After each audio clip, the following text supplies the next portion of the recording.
Itu penjahat yang ngomong karena ingin mengodok-odok mengadu domba antara Islam dan Kristen. Hati-hati ini, sangat hati-hati. Bahaya.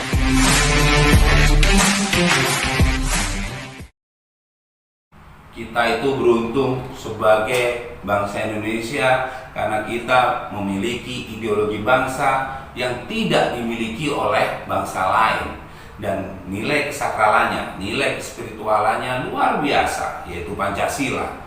Sekarang bagaimana kita bisa memaknai Pancasila di dalam praktek keseharian kita sebagai bangsa Indonesia?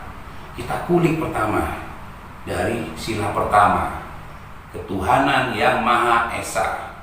Ketuhanan yang Maha Esa artinya adalah Tuhan yang satu. Apapun agamanya, apapun keyakinannya, Tuhan hanya satu. Apapun bagaimanapun caranya menyembahnya, Tuhan hanya satu. Bagaimanapun kita menyebutnya, Tuhan hanya satu. Bagaimana kita bisa meyakini bahwa Tuhan itu satu? Kita harus belajar, mencoba untuk lebih mengenal apa yang kita percayai. Kita harus belajar mengenal Tuhan kita yang kita yakini.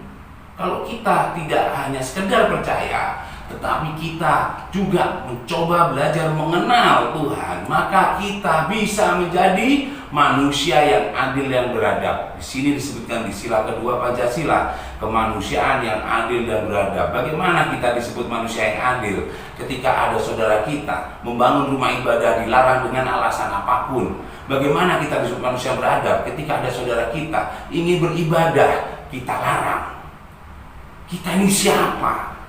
Kita bukan Tuhan, kita sama-sama ciptaan Tuhan, tetapi kita melarang umat lain untuk beribadah dengan alasan apapun.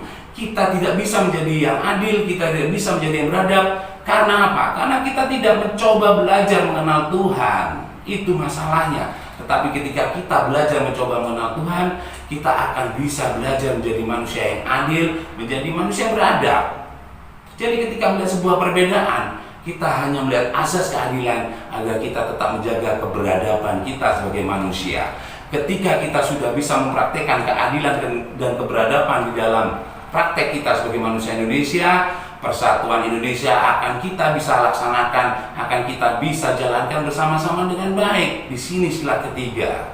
Sila ketiga terjadi ketika sila pertama kita pahami dengan mengenal Tuhan. Sila kedua, kita bisa menjadi adil karena kita sudah mengenal Tuhan. Persatuan Indonesia bisa kita jalankan dengan baik. Sebaik-baiknya persatuan Indonesia, kita tidak melihat perbedaan apapun, lintas agama, lintas suku, lintas etnis. Kita tidak melihat perbedaan itu, tetapi kita melihat sebuah persatuannya. Bukan untuk menyamakan perbedaan. Perbedaan apapun tidak bisa kita samakan. Yang bisa kita lakukan adalah dengan mempersatukan. Dan sekarang pertanyaannya, bagaimana cara kita untuk bisa mempersatukan bangsa Indonesia ini? Dengan kerakyatan yang dipimpin oleh hikmat kebijaksanaan di dalam permusyawaratan perwakilan. Sebuah perbedaan kita pertemukan dengan musyawarah. Tujuannya untuk satu kemufakatan, satu kesepakatan. Segala apapun permasalahannya, segala apapun bidangnya, kita musyawarahkan bersama atas azas rakyat Indonesia demi satu kemufakatan. Kalau ini sudah bisa kita jalankan dengan baik, segala perbedaan kita musyawarahkan, segala pertentangan konflik kita musyawarahkan demi satu kemufakatan bersama, persatuan Indonesia bisa kita jaga. Kalau sudah sila keempat ini kita jalankan baik dan benar, maka yang terjadi di Indonesia adalah keadilan sosial bagi seluruh rakyat Indonesia. Semua akan adil, semua akan merasa diadilkan, semua akan merasa secara sosial sama. Mau beribadah gampang, mau mencari pekerjaan gampang, mau melakukan aktivitas apapun itu gampang. Karena apa? Tidak ada yang mempermasalahkan perbedaan di dalam setiap masing-masing cara kita beribadah sekalipun. Terciptalah keadilan sosial bagi seluruh rakyat Indonesia. Bagaimana kita bisa menjaga keadilan sosial bagi seluruh rakyat Indonesia ini? Dengan itu tadi, sila keempat, kita ada perbedaan, kita musyawarahkan, memusyawarahkan untuk kemufakatan, untuk satu kemufakatan. Mufakat adalah menyatukan perbedaan. Disitulah persatuan Indonesia bisa kita jaga. Bagaimana persatuan Indonesia ini bisa jaga kalau kita tidak bisa menjadi manusia yang adil dan beradab? Bagaimana kita bisa mengaku diri kita adil, mengaku diri kita beradab kalau sama Tuhan saja kita tidak mengenal? Bagaimana cara kita bisa mengenal Tuhan? Cintai sesama makhluk sebagai sama-sama ciptaan Allah Subhanahu wa Ta'ala, Tuhan Yang Maha Esa, Sang Yang Widi.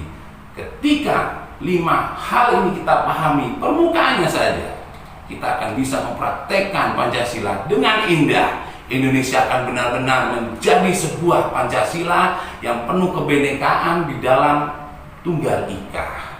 Itulah NKRI, cita-cita leluhur pejuang kita, Negara Kesatuan Republik Indonesia. Cukup 5 itu kita pahami, kita renungkan, Indonesia akan tetap menjadi negara yang luar biasa.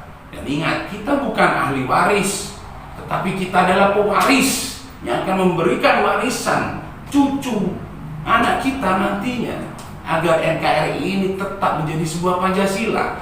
Jangan sampai apa yang kita lakukan saat ini tidak bisa dilakukan oleh anak cucu kita. Jangan sampai seperti Suriah, Irak, di Timur Tengah, konflik perang yang tidak selesai-selesai sampai hari ini, hanya karena tidak bisa menyatukan perbedaan karena masing-masing merasa benar. Jangan sampai cebong kadrun berhenti mengaku dirinya cebong dengan melindungi kadrun, di pihak satunya juga begitu. Karena apa? Karena masing-masing menganggap dirinya benar, tapi menyalahkan, merendahkan apa yang diyakini orang lain. Di sini permasalahannya, di sini Pancasila tidak bisa kita terapkan. Bagaimana itu disebut adil? Bagaimana itu disebut menjadi beradab? Bagaimana kalau kita tidak adil, tidak beradab, bisa mempersatukan bangsa ini? Jelas tidak bisa. Apalagi untuk mencapai mufakat di dalam musyawarah pasti berantem. Bagaimana bisa terpenuhi keadilan sosial bagi seluruh rakyat Indonesia kalau masih aja ribut hanya karena perbedaan pandangan politik, hanya karena memandang sebuah agama diyakini agamanya sendiri benar, yang lain rendah, salah. Ini permasalahan dasar kondisi bangsa kita sehingga menciptakan krisis kebangsaan.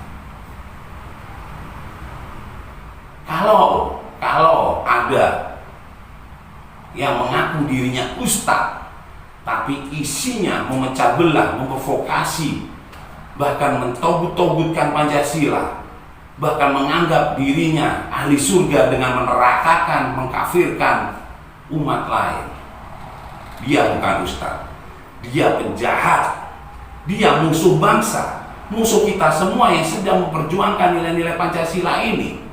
Bangsa kita ini merdeka sejak dulu kala dengan berbagai elemen masyarakat, dari lintas agama, lintas umat, lintas budaya, lintas etnis. Tidak hanya Islam saja atau Kristen saja atau Hindu saja, semua berbaur menjadi satu, berjuang bersama demi kemerdekaan. Jadi kalau memang Pattimura, Kapiten Pattimura itu Kristen, jadikanlah memang dia Kristen, karena memang sejarahnya Kristen. Jangan diaku Islam dengan nama Ahmad Lusi. Itu bukan ustadz, itu penjahat yang ngomong, karena ingin mengodok-odok, mengadu domba antara Islam dan Kristen. Hati-hati ini, sangat hati-hati. Bahaya ini ketika ada orang yang mengaku ustadz dengan memiliki beberapa umat. Ini menjadi provokasi yang luar biasa bahayanya bagi bangsa ini. Jangan sampai sejarah dibelok-belokkan demi kepentingan merasa dirinya agamanya paling benar dengan merendahkan agama, keyakinan umat lainnya tidak benar atau salah. Ini bahaya sekali.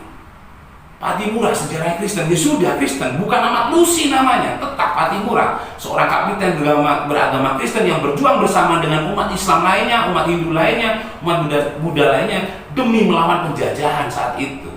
Di situ nilai-nilai perjuangannya. Ini tidak bicara soal agama. Selesai sudah urusan agama di bangsa ini. Mari kita perjuangkan nilai-nilai kemanusiaan lewat Pancasila. Sepakat? Welcome to Indonesia, Bali tepatnya.